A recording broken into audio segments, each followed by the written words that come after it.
ఉంటే కట్టండి. ఆలు లేదు సూలు లేదు ఏదో కట్టేసినట్టు ఇక్కడ బిల్డప్ ఆపుతున్నట్టు వాళ్ళ బిల్డప్ రాజకీయంగా.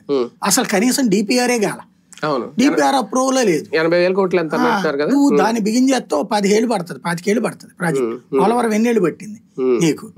ఇవాళ రోజున వేగవంతమైన మెకానిజం ఉంది కానీ డబ్బులు కావాలి.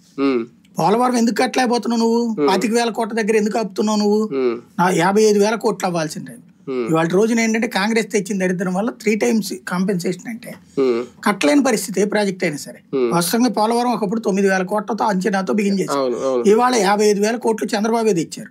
ఇప్పుడు 28,000 కోట్ల క్లోజ్ చేస్తున్నారు. ఎందుకని? 45 అడుగుల నుంచి 41 అడుగుల దగ్గర క్లోజ్ చేసేస్తున్నారు. ఇంకా అది బ్యారేజే.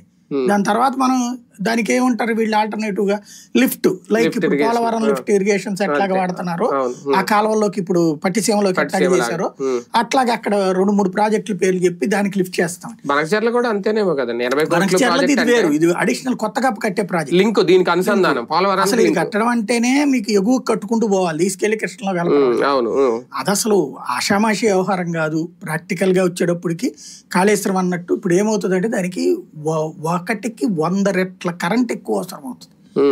ఇప్పుడు మొన్న వాళ్ళు అంచనా వేసిందండి ఘోష్ కమిటీ, ఎకరాకి దాదాపుగా లక్షల్లో ఖర్చు అవుతుందట వాటర్ ఇవ్వడానికి.